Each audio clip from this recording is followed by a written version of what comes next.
Assalamualaikum.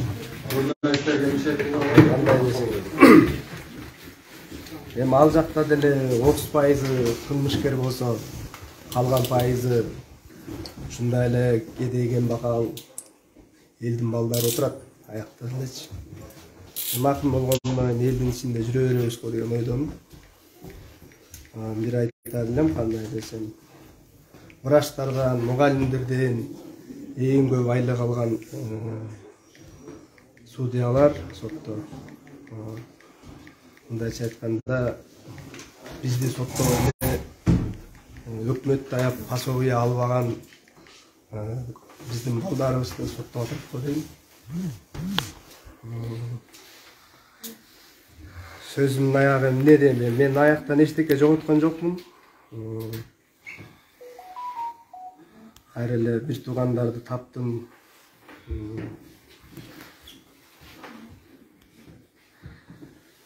Не дейсем, мындай түйүнкөдө сөз да келбей калат. Иштин өзү боюнча эмне деп айтат деңиз? Иштин өзү боюнча ар ким өзүндөй эле түшүнөт, ар ким ар кандай өзүндөй эле түшүнөт. Биякта деле мына ал кишилерге да нааразы эмесмин, эч кимге нааразы эмесмин. Кыскасы жалпы биякка сотко келгениңизге рахмат. Кыскача. Саясий өңүттө кетип барат деп ойлойсузбу? Сотту ишиңиз. Ар ким ар кандай ойлошу мүмкүн, бирөөлөрдүн оюн мен айта албайм.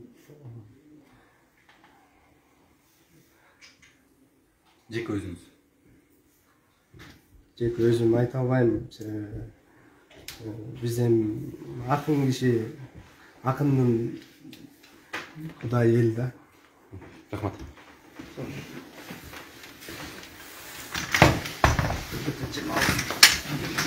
Азыр жол чараңызды карап келет деп ишенип турасызбы? Аны деле айта албайм, кандай баары Алланын колунда экен. Кандай чечим болсо, жараткан дастан көрө беребиз. Камакта сизге болгон мамиле тууралуу айта аласызбы? Эми камакта отурганда ал жерде деле карапайым кедейдин ушундай балдарым менен эле отурам ал жерде деле. Көбүнчөсү ушу акыйкатсыздыктын курманы. Ошонун астында сурап тилеп кетет элем жаратканда. Жалпы кыргыз элиндеги судьяларга ыйман берсин. Калыстыкты кара кылды какчырган, калыстык келсин жүрөгүнө демекчимин. Камакта сизге кандай бир коркутуу басым болгон жокпу? Жок, сыртта кандай жүргөн киши ичте деле ошондой жүрө берет экен. Аллага шүгүр баары. Ошо. Эгер ниетиң жакшы болсо, сен мүдүрүлгөнүң да жакшылыкка чечилип кете берет демекчимин. Рахмат.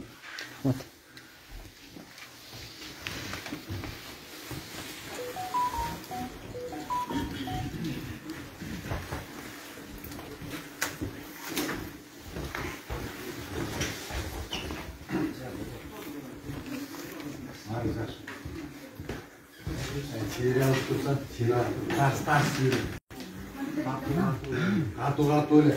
Пока жылбай турган деп атат. Жылбай тур. Биз ойлоп болду. Биз мындан кийин деле акындык өнөрүбүз менен иш алып бара бересизби? Мен ошо боюнча айткым келип атат.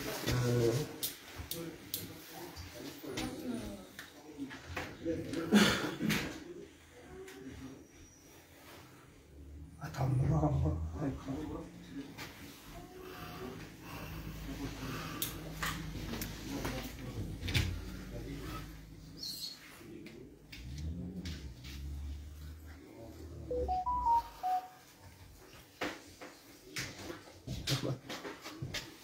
Рахмат.